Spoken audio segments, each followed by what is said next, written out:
Dans l'actualité du 13h15, Dori et le Burkina Faso en fête. La célébration du 53e anniversaire de l'indépendance du Burkina vient de connaître son apothéose ce matin avec le grand défilé en présence du président du Faso. Nous avons à Dori revu nos envoyés spéciaux et puis les éclats fêta où le gouverneur de la région centre a présidé la cérémonie de commémoration. On l'a suivi hier dans la soirée. Blaise Compaoré a appelé les Burkinabés à agir dans le sens de la promotion du civisme et du patriotisme véritable. Adjima David Chomno décryptera l'essentiel de ce message. Mesdames, Messieurs, bonjour et ravi de vous retrouver. Ceci étant direction Dori où nous retrouvons Peggy Ouedraogo. Peggy, bonjour. Le défilé vient de chevet. On l'a vu, toute une nation mobilisée pour son développement à travers la grande parade. Que peut-on retenir de cette journée? Bonjour Fousseni, bonjour à tous. Effectivement, aujourd'hui 11 décembre, la parade civile et militaire vient tout juste de s'achever. Le spectacle, il était grandiose comme nous l'avait promis donc le comité national d'organisation. Alors, avant de revenir en images sur ce qui s'est passé, Fousseni, je vous rends l'antenne pour que vous nous passiez quelques extraits du discours du président du Faso. Nous reviendrons après avec Adjima David Chombiano pour une lecture justement de ce message-là adressé hier à la nation par le président du Faso, Fousseni. Le président du Faso, dans son traditionnel discours à l'occasion du 11 décembre, a appelé les Burkinabés à se rappeler les vaillants combattants des devanciers et à renforcer les liens qui nous unissent et à rester solidaires les uns les autres. Écoutons le président du Faso, Blaise Compaoré. Peuple du Burkina Faso, chers compatriotes, la commémoration de l'indépendance de notre pays est toujours un nouveau jalon sur le parcours de notre nation, de par le sens profond et le symbolisme qu'elle véhicule. Elle a toujours traduit notre commune volonté de nous ressourcer dans notre riche passé et de nous inspirer constamment de l'ardeur, du courage et du combat victorieux mené par nos vaillants prédécesseurs dans la réalisation de nos ambitions fortes pour le Burkina Faso. Je rends hommage à leurs actions au service de la liberté, de l'autodétermination et de la dignité. La célébration de la fête nationale s'inscrit ainsi dans l'agenda continu de l'évolution de notre pays comme un devoir sacré de reconnaissance envers nos devanciers dont la lutte acharnée a permis à notre nation d'être et de s'affirmer au plan africain et mondial. C'est aussi un enjeu fondamental pour sceller davantage les liens qui nous unissent et renforcer notre engagement à bâtir ensemble l'avenir dans l'unité, la fraternité, la tolérance, le respect mutuel, la coexistence pacifique et la solidarité avec les autres peuples. Chers compatriotes, pour marquer cette journée historique du 11 décembre cette année, la ville de Dori, chef-lieu de la région du Sahel, est le point de convergence de l'ensemble des Burkinabés. Au regard de ses immenses potentialités agro-pastorales, minières et touristiques, le Sahel s'affirme comme un grand pôle économique en pleine évolution dans le vaste espace de l'Iptako-Gourma et un acteur majeur dans la construction de l'émergence. Je salue la détermination des forces vives des provinces de l'Oudal, du Sénou, du Soum et du Yaga, qui, dans un contexte climatique difficile, œuvrent au quotidien avec assurance et confiance à la transformation qualitative du Burkina Faso. Je leur renouvelle mes encouragements pour la dynamique instaurée afin d'accélérer le développement socio-économique de la zone sahélienne. Le chef de l'État revient sur les efforts déployés par les Burkinabés à travers le monde. Il appelle les Burkinabés à ne pas perdre de vue la notion de nation et à toujours œuvrer pour la cohésion sociale. À nouveau, Blaise Compaoré.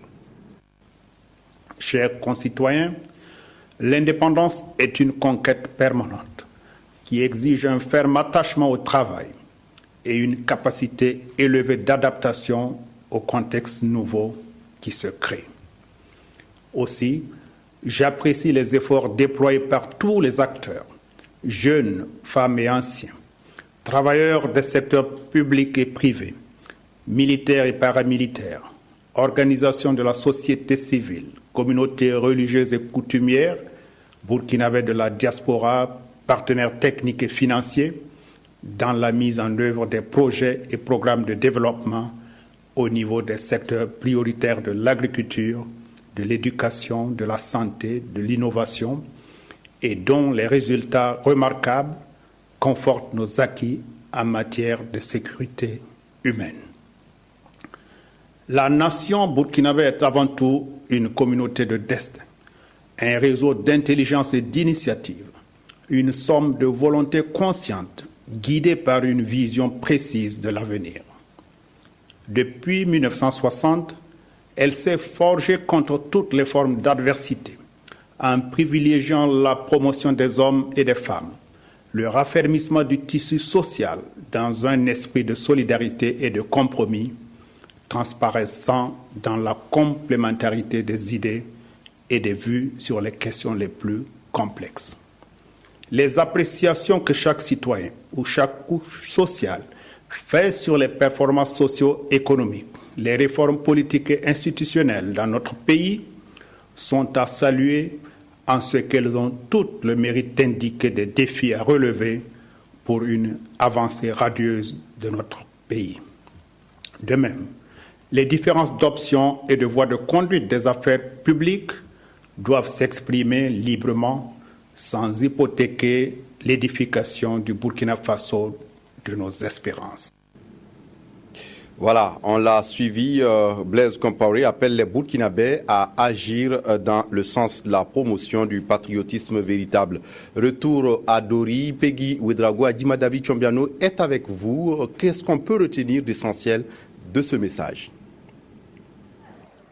Merci Fousseni Kindo. Un vœu essentiel à retenir de ce message.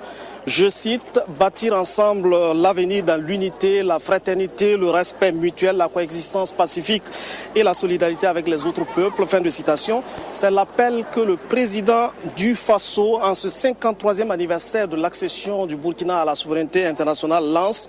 En lançant cet appel, Blaise Compaoré pense certainement aux impasses, aux crises, aux interpellations de ces dernières années, l'utilisation de la violence pour exprimer des colères, des attaques contre les symboles de l'État, la remise en cause de l'autorité de l'État, les divisions politiques sur fond de débats politiques, de débats passionnés sur les choix et la conduite de réformes politiques et institutionnelles pour l'édification d'un Burkina démocratique meilleur. Le président du Faso interpelle la communauté nationale dans toutes ses composantes à s'investir dans la promotion d'une citoyenneté responsable et d'une conscience patriotique. Blaise Compaoré l'a rappelé, la liberté d'opinion, de manifester doivent s'exercer dans le cadre de la loi de la République sans hypothéquer les espérances des Burkinabés et remettre en cause les acquis historiques majeurs. La liberté, l'autodétermination, la dignité, faut-il le rappeler, sont des acquis chèrement conquis au prix de lutte, de sacrifice sous le leadership des pères de l'indépendance et des autres dévanciers du président Compaoré. Ce pays doit continuer de dominer l'adversité de la nature, de s'affirmer sur la scène africaine et mondiale et de se projeter le rêve d'un Burkina émergent. À l'indépendance, les voltaïques d'hier et burkinabés ont hérité d'un des États les plus fragiles du monde qui doit supporter de nombreux défis de l'unité avec une soixantaine d'ethnies dans un contexte où il y avait des guerres ethniques partout en Afrique. Le défi économique pour un pays sans ressources qui avait même justifié la suppression de la colonie de Haute-Volta en 1932, c'est sur la valeur des hommes, l'essence du dialogue, des valeurs de paix et de tolérance qui vont permettre à ce pays de dominer la nature et de se projeter aujourd'hui un rêve d'émergence avec une perspective de croissance de 10%. Et c'est dans l'unité et la cohésion que Blaise Compaoré invite les Burkinabés à faire face aux nouveaux défis du moment. Et sur ce point, on peut dire qu'Odori a donné un bel exemple de cohésion et de collaboration entre pouvoir et opposition. Et visiblement, ça fait du bien aux populations, ça fait du bonheur aux populations et ça fait du bien au développement. Voilà, Peggy Ouedraogo, vous êtes avec nous. On revient maintenant sur la grande parade militaire et civile que Dori a connue ce matin. Donc, du message du président du Faso à la nation. Alors, la parade qui vient tout juste de s'achever, nous vous proposons tout de suite un petit extrait de la parade civile et militaire qui s'est tenue ici. Nous sommes encore sur la place même, l'ère du défilé, et nous vous proposons tout de suite un extrait donc de ce défilé-là qui a eu lieu ici ce matin à Dori.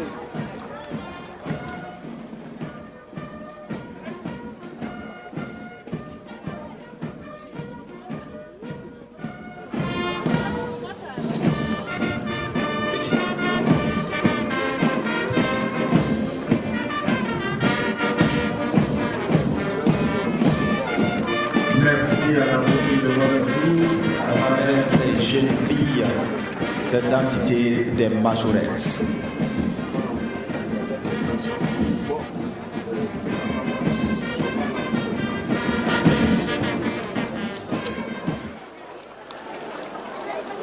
Voilà, nos reporters reviendront bien entendu plus en détail sur ce défilé qui a eu lieu. Il faut dire que de nombreuses personnalités ont effectué le déplacement ici à Dori et vous les entendrez au cours de nos prochaines éditions.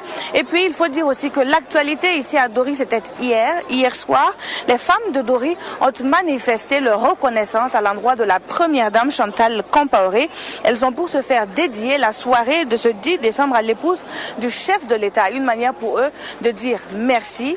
Merci et merci. Bouma Ernest Nebié.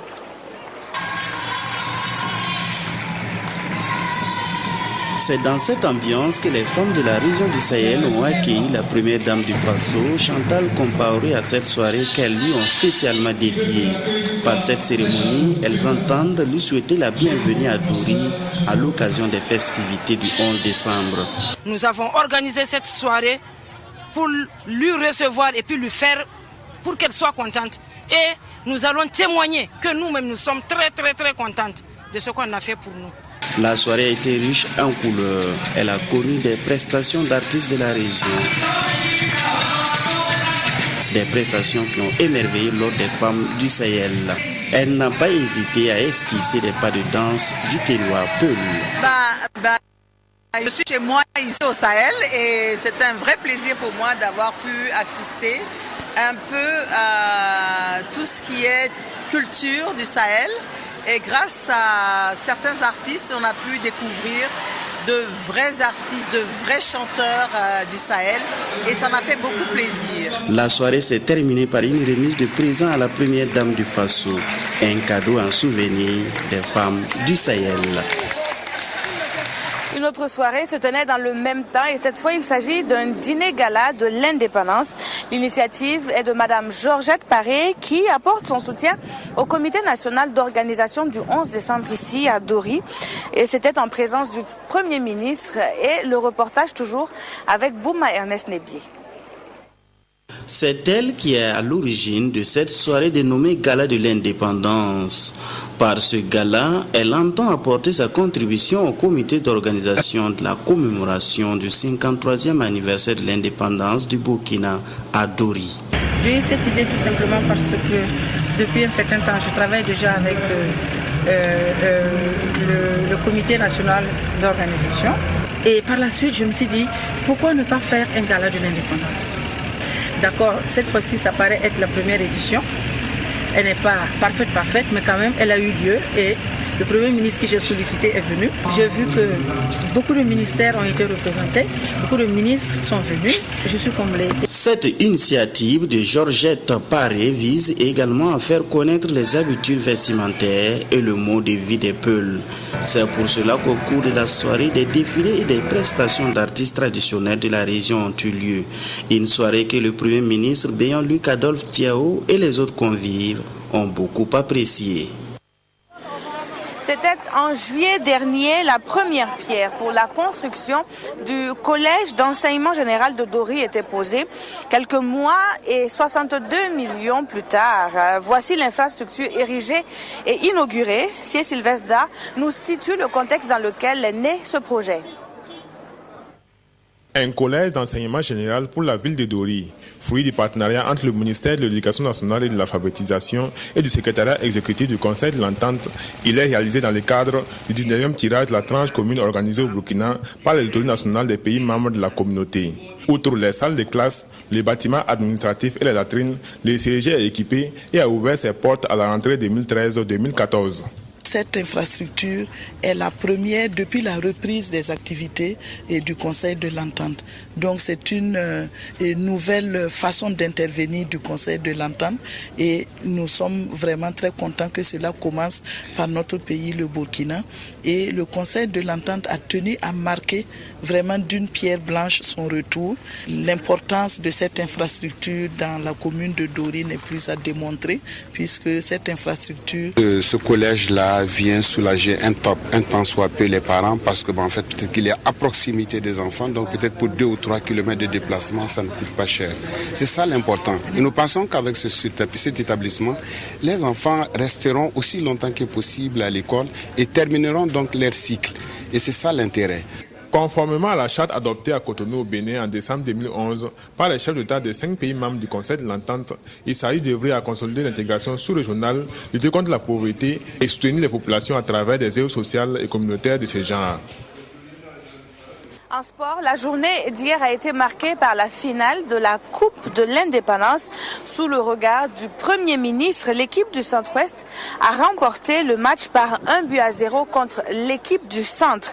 Le point de cette rencontre footballistique avec Abdoulaye Kabouré. Centre-Ouest en rouge et Centre sont les deux adversaires de la finale de la Coupe de l'Indépendance en football qui se joue à Dori. Un événement sportif rehaussé par la présence du Premier ministre Béyon-Luc Adolphe Tiao. En de pareilles circonstances, l'hymne national est chanté pour apporter plus de solennité à la manifestation. La rencontre se joue 2 fois 30 minutes. Dans les premiers instants du jeu, les deux équipes vont tout de suite au charbon. Les rouges passent à 2 doigts de l'ouverture du score. Les blancs réagissent et obtiennent un pénalty. Les pieds de Youssouf Niada tremblent, mais pas les mains du portier Boubacar Badolo. La première période intervient sur un score vierge. La seconde mi-temps voit une accélération de la partie. Les blancs mettent la pression. Le Centre-Ouest résiste. Mieux, ils inquiètent leurs adversaires. Leur persévérance se révèle payante. Zéphirin Zouman ouvre la marque à la 47e minute. Les blancs essaient de rétablir la parité en vain. Le niveau et l'esprit du match n'ont pas laissé le chef du gouvernement indifférent. Nous avons assisté à une très belle compétition, empreinte d'un esprit très sportif. Un match très bien disputé entre cette formation du Centre-Ouest et du Centre. Je pense que, simplement, c'est avec un peu plus de chance que le Centre-Ouest l'a remporté. Et sinon, je pense que les deux équipes vraiment, en tout cas, s'équivalent sur le plan tactique et technique. Aujourd'hui, le football vient de démontrer qu'à travers même cette discipline, nous pouvons avoir une grande cohésion sociale au sein de notre pays. Et ne serait-ce qu'avoir seulement les étalons avec la CAN 2013. Et tout le monde était fier d'être burkinabé. Et je pense qu'aujourd'hui, cela nous réconforte encore dans notre position. Le Centre-Ouest succède à lui-même, mais reconnaît néanmoins la valeur de l'adversaire. Ça n'a pas été facile, c'est parce qu'on a travaillé. On a travaillé dur et ça paye. Le vainqueur de la rencontre reçoit 1 500 000 francs CFA et le trophée. Le centre finaliste obtient 1 million de francs CFA et le Oubassien 3e gagne 750 000 francs CFA. Des prix spéciaux ont été octroyés. Les autres régions qui n'ont pas démérité sont parties également avec des récompenses. Sur ce même terrain du 11e régiment d'infanterie commando de Dori, les populations ont voulu vivre en live le traditionnel Sopara.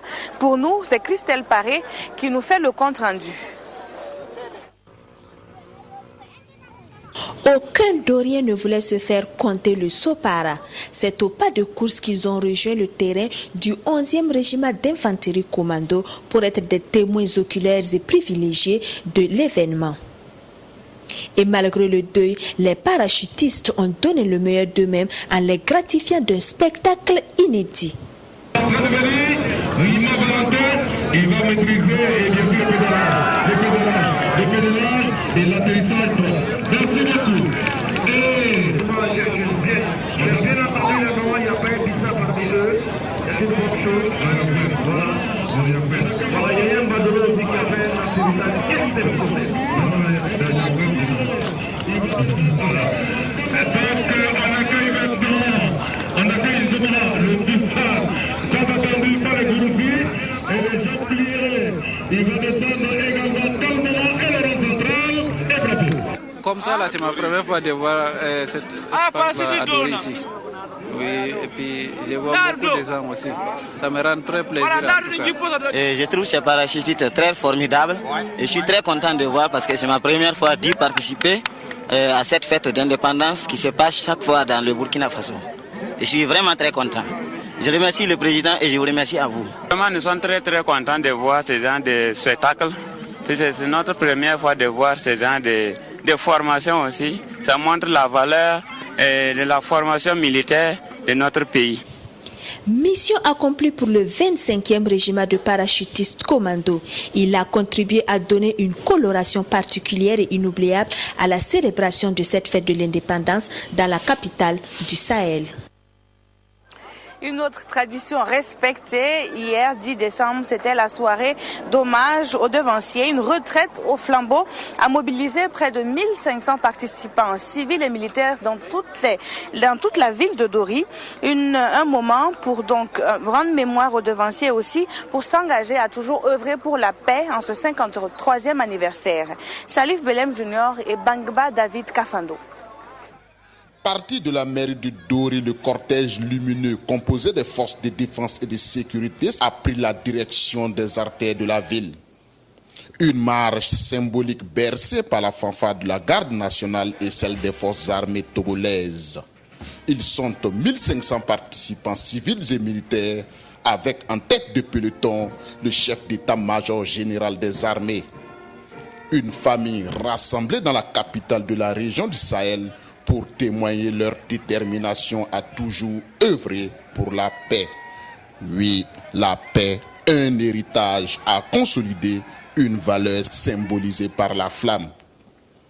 Célébrer la nation en ce 53e anniversaire et tenir haut le flambeau pour que rayonne l'image de marque du Burkina Faso. L'événement est un moment de recueillement et de souvenir. La procession est un embarquement pour un voyage dans le temps. Il s'agit de rendre hommage à tous les fils et filles de la nation qui ont contribué à bâtir le Burkina Faso.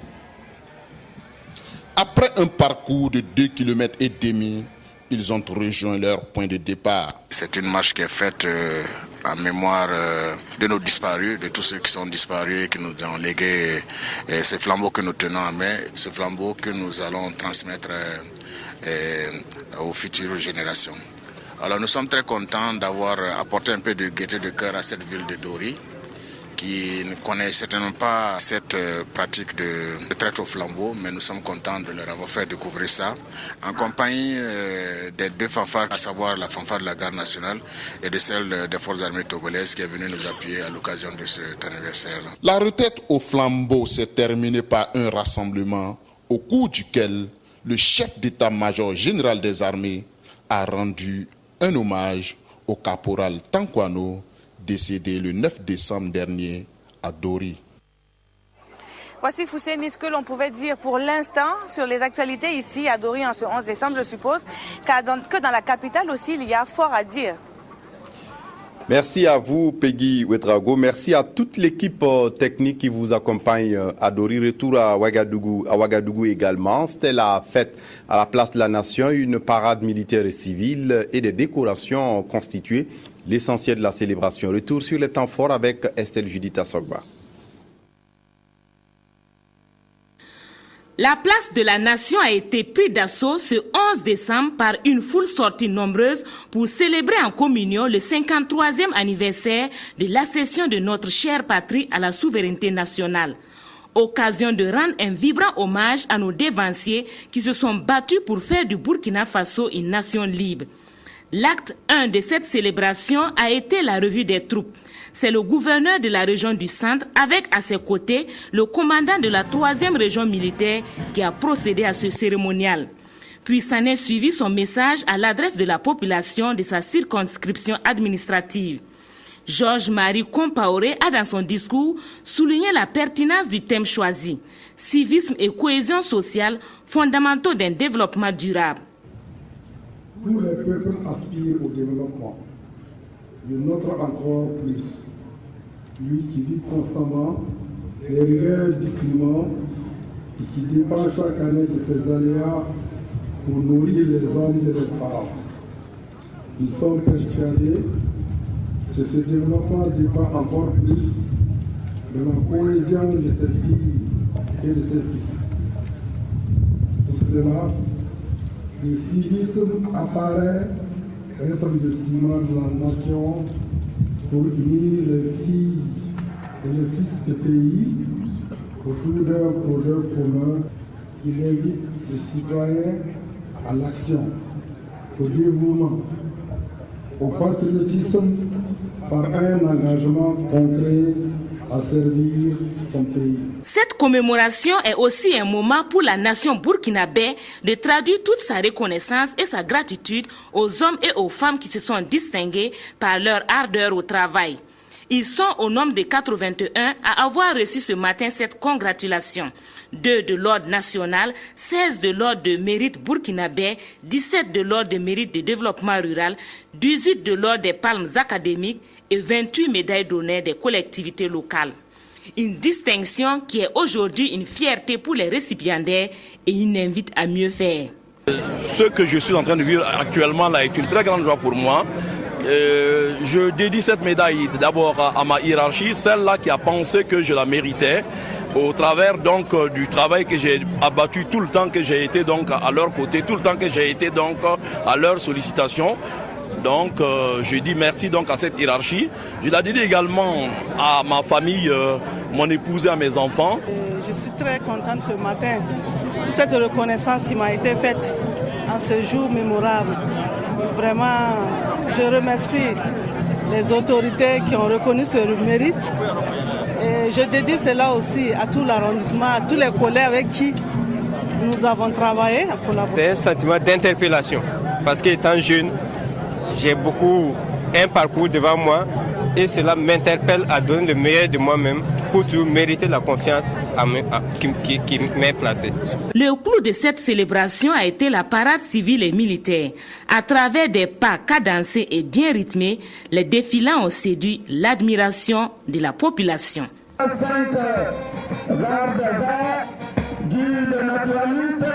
Voilà ce qu'on pouvait dire sur la célébration du 11 décembre dans cette édition. On reste avec Estelle Judith Assogba, mais cette fois pour parler de développement local avec les agences de développement au profit des collectivités. Il s'agit de disposer d'un instrument de maîtrise d'ouvrage communal. Mais ces instruments doivent faire l'objet de consensus. Ce 6 décembre à Ouagadougou, les acteurs des collectivités se sont retrouvés pour discuter autour de la mise en place de ces agences. Estelle Judith Assogba. Les agences régionales de développement ARD seront bientôt une réalité au Burkina Faso. Elles ont déjà fait leurs preuves au Sénégal qui les ont mises en place depuis 1996 dans les 14 régions que compte ce pays. Le ministère de l'administration territoriale et de la décentralisation veut s'inspirer de cette expérience sénégalaise pour également doter les 13 régions du Burkina Faso de ces instruments. Ces agences régionales de développement visent à doter les collectivités territoriales de l'ensemble des ressources humaines indispensables, qualifiées et indispensables. L'agence régionale de développement, comme son nom l'indique, se trouve au niveau de la région et travaille pour l'ensemble des communes et du conseil régional. Ce qui, du coup, entraîne à la mutualisation des ressources, qu'elles soient financières ou humaines. L'idée est née au Burkina Faso seulement en 2011 et depuis lors, un comité mixte a été mis en place pour élaborer des drafts de projets de textes constitutifs des ARD. À Ouagadougou, il est question pour les acteurs du développement local d'adopter les projets de textes fondateurs. Mais avant cette étape, ils vont examiner les projets de textes proposés, les amender en vue d'aboutir à des textes consensuels répondant aux besoins de la maîtrise d'ouvrage des collectivités territoriales. Nous avons fait des études ailleurs, des voyages d'études ailleurs, pour voir comment les ARD ont été mises en place là-bas. Nous allons adapter ces ARD à notre contexte, mais nous attendons de cet atelier des propositions, on va dire, réalistes, et surtout que ces ARD soient attractives. Ces acteurs devront aussi formuler des recommandations réalistes pour une mise en place réussie des ARD. Des documents opérationnels et adaptés qui sortiront de cette rencontre seront transmis au ministre des tutelles qui les proposera en Conseil des ministres dès janvier 2014. Le mois de solidarité 2013, c'est du 14 décembre 2013 au 12 janvier 2014. Le ministère de l'Action sociale en charge de l'organisation était face à la presse cette semaine. Cette année, ce sont les communes qui sont mises en avant. Seydou, Jacques Lamissa, Tarpaga. La 9e édition du mois de solidarité va se tenir du 14 décembre 2013 au 12 janvier 2014 sur l'ensemble du territoire national. C'est l'information principale de cette rencontre entre les responsables du département de l'action sociale et les hommes de médias. Alain Zoubga, après avoir dressé un bilan de l'édition 2012, a dévoilé les activités de cette 9e édition. La collecte, ça c'est l'élément essentiel, parce qu'il va falloir que chacun donne quelque chose pour nous. Quand je dis pour nous, c'est pour le ministère et c'est surtout pour les gens qui en ont le plus besoin. Mais nous allons aussi utiliser des forums comme on dit, pour permettre aux gens de comprendre davantage la réalité, la solidarité au niveau du Burkina Faso. Le ministre Alain Zoubga a aussi annoncé les actions concrètes que son ministère compte entreprendre avec les 6 milliards de francs CFA alloués au département de l'action sociale par le gouvernement pour la prise en charge des personnes et des groupes vulnérables. Le volet le plus important que vous connaissez, c'est les vivres. Nous avons à peu près 2 milliards pour acheter des vivres et les distribuer aux familles, aux ménages pauvres, les ménages vulnérables. Ensuite, il y a aussi le soutien aux personnes handicapées. Là encore, c'est autour de 1 milliard de francs CFA. Ces personnes en ont besoin pour 2 raisons. D'abord, des questions de santé, pour leur prise en charge, mais aussi parce que pour leur mobilité, ils ont besoin de moyens de locomotion pour leur permettre de bouger. Il y a aussi les enfants de la rue. À chacun son service social, c'est le thème retenu pour ce mois de solidarité, un thème qui invite à la mise en place d'un service social dans chaque commune. La cérémonie officielle de lancement aura lieu le samedi 14 décembre prochain à la Maison du Peuple. Le paludisme est la première cause de consultation dans les formations sanitaires au Burkina Faso. Et Radio Salam Kolonto, une radio de la capitale burkinabé, a décidé de distinguer des acteurs de la lutte contre le paludisme dans le pays. C'est Sylvestre Da. Pour 2013, ils sont 5 personnalités désignées hommes de l'année par la radio Salam Kolonto. Ils ont pour nom le médecin général Tenga Robert Gimde et le docteur Jeffiren Dakio, absent à la cérémonie. Les 3 autres ici en image sont le docteur Ali Doutinto, Gérard Nyondiko et Mokhtar Dambélé. Hommage leur est rendu pour leur investissement dans la recherche des solutions pour lutter contre le paludisme. Au-delà de ma modeste personne, comme je l'ai dit, il s'agit d'une reconnaissance et un honneur pour l'ensemble de l'équipe qui travaille avec moi au quotidien pour vaincre le paludisme, mais également pour l'ensemble de nos collaborateurs aussi bien qui sont à Bobo ou Sanogras, mais à Nanoro, mais également au plan international parce que nous travaillons avec des partenaires à travers le monde. Le repérage est nominé et les sujets se font au niveau de la radio en collaboration avec l'association Galliam. Nous pensons que les chercheurs, notamment ceux-là qui se préoccupent de la lutte contre le paludisme, ont une tâche vigoureuse et sont toujours à l'épreuve de la force, on pourrait dire, de l'endurance du mal. Je suis très fier du choix de l'initiative de Radio Salam Kolonto parce que vous savez que le champ de recherche n'est pas possible de pouvoir évoluer. Je crois que la recherche précède tout ce qu'on peut appeler le développement et c'est pour cela qu'il est nécessaire que de temps en temps nous puissions avoir un bon regard vers eux de telle sorte à les stimuler pour qu'ils puissent davantage se consacrer à ce travail souvent si difficile quand on compare les conditions avec les conditions de leurs homologues du Nord. Cette distinction homme de l'année de la radio Salam Kolonto est une initiative de Roger Ninkema. Le but étant de rendre chaque année hommage à tous ceux qui se seront illustrés dans un domaine donné par ses actions en faveur du bien-être des populations et pour le développement du Burkina. De son côté, la Générale des Assurances récompense ses fidèles clients. Une récompense exprimée au cours d'une soirée gala qui marque également la clôture des activités de sa 3e rentrée assurantielle. Armel Melo, Bouma Ernest Nébier. Pour traduire sa proximité, la Générale des Assurances marque un arrêt et se projette dans l'avenir. Et l'événement, c'est la 3e rentrée assurantielle après 15 ans d'assurance au service de sa clientèle. 15 ans de gestion de sinistres et d'accompagnement aux efforts de développement. Ça fait déjà 15 ans que la GA travaille pour eux. On se réjouit de ce partenariat et comme vous l'avez constaté au cours de cette soirée, on a annoncé de grands changements qui vont augurer en tout cas de meilleures qualités de service pour l'intérêt donc de tous nos assurés. Tout au long de ce parcours, le groupe a bénéficié de la confiance de ses clients. Il a décerné par la même occasion à ses fidèles clients le titre d'ambassadeur en guise de reconnaissance. Les œuvres de l'assurance ont été saluées à l'occasion par la marraine, la directrice générale de la Caisse nationale de sécurité sociale. Nous œuvrons dans le même domaine qu'est l'assurance sociale et nous partageons en tout cas les mêmes vertus, c'est les vertus de la solidarité. À la GA, comme le slogan le dit, on vous croit, on vous suit. Et ils ont démontré à travers cette rentrée assurantielle et nous avons pensé qu'au niveau de la CNSS, nous pouvons partager ces mêmes vertus-là avec eux en les soutenant. Le renforcement de la confiance de ces assurés va désormais guider et orienter les actions de la Générale des Assurances qui souffle ainsi ses 15 bougies dans une ambiance conviviale avec des regards tournés vers le futur.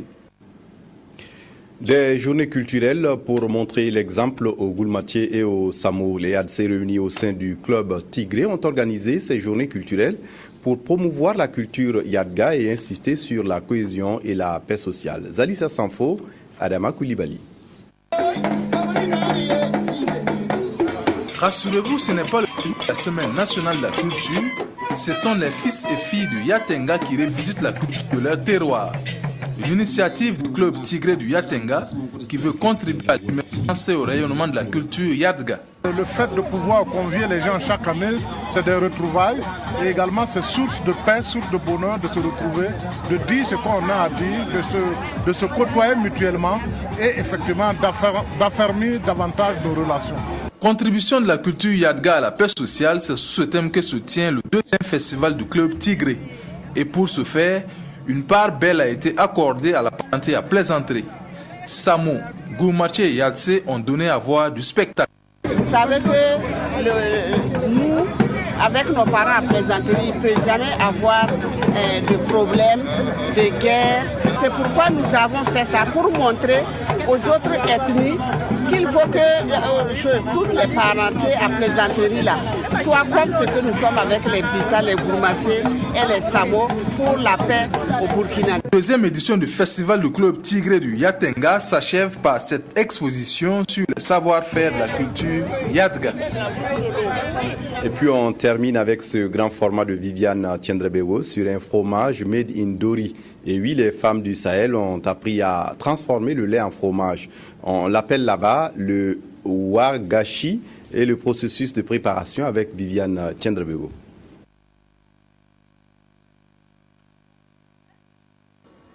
La région du Sahel est connue pour la richesse et la qualité de son bétail.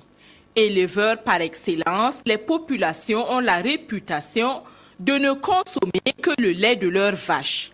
Ce lait, très abondant pendant la saison des pluies et juste après, finissait très souvent dans la mare de Dori, faute de moyens pour sa transformation, sa conservation et son écoulement vers les autres villes du pays. Depuis quelques années, avec l'appui des ONG Eau Vive et Crus, la situation a changé. Depuis que nous avons appris qu'avec ce lait-là, hormis notre lait caillé traditionnel qu'on connaissait, Hormis le boire comme ça, à l'état chaud dès que c'est trait. Hormis le délayer dans le taux, on peut le transformer en yaourt, qui est très bon. On peut aussi le transformer en wagashi, qui sont ces galettes de lait que vous avez vues. Et depuis ce temps-là, vraiment, on a constaté que notre lait, on ne le perd plus. Le wagashi est un terme d'origine béninoise qui désigne le fromage de lait. Il s'obtient en faisant bouillir le lait à petit feu avec la sève des feuilles de cette plante, le Calotropis procera. Pour 1 litre de lait, il faut une feuille. Pour la démonstration de ce jour, l'on a utilisé 6 litres de lait. Voici comment s'effectue le processus de transformation. Maintenant, nous mesurons le lait d'abord et en même temps, nous filtrons.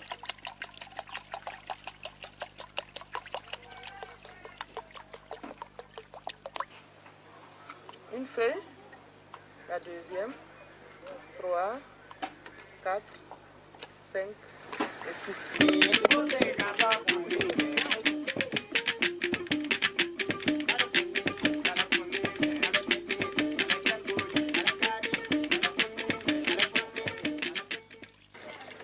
Ce lait est filtré.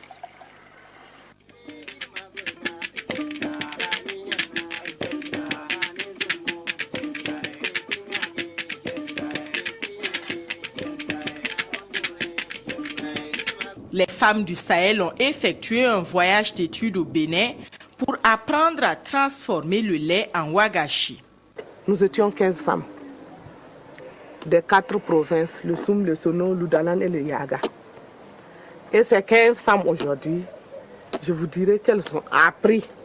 En tout cas, il n'y a pas ce hameau lointain là, du Sahel aujourd'hui là, où vous trouverez une femme qui ne pourra pas vous faire cette transformation pour ses enfants.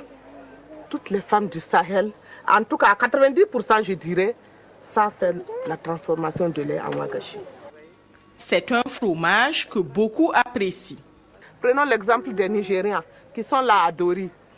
Mais ça les a fait beaucoup plaisir de trouver le wagashi dans nos mini-laiteries. Ils ne s'attendaient pas. Les enfants aiment beaucoup et c'est vraiment très nourrissant. On sent en mangeant le wagashi, vous sentez déjà le beurre, vous sentez aussi, c'est comme si vous êtes en train de manger de la viande. C'est notre repas de plus parce que c'est différent des autres repas qu'on connaissait. C'est une autre consommation à part entière. Ce n'est pas comme le lait qu'on consommait comme ça, sans être transformé. Le wagashi peut être conservé pendant plus d'1 année. À saison sèche, ce wagashi conservé là, on peut le casser. Vous savez, nous on consomme le gapal, le tiobal. En ce moment, c'est bien fermenté aussi. On peut le piler, l'écraser bien. Et c'est comme si c'est du lait caillé. Le wagashi peut être également coloré. Le colorant là, c'est tout simplement des panicules de sorgho que nous utilisons, nous le bouillons. Nous les bouillons, les panicules. Et c'est dans ces panicules là que nous mettons la potasse pour pouvoir colorer pour une longue conservation. Qu'il soit blanc ou coloré, le wagashi peut être utilisé dans les sauces. Il peut être frit ou grillé en brochette. Les amateurs de ce fromage l'utilisent même en vinaigrette pour accompagner les salades. Voilà, c'est tout pour cette édition. Merci de l'avoir suivi. Très bonne suite de programmes sur la RTB. Au revoir.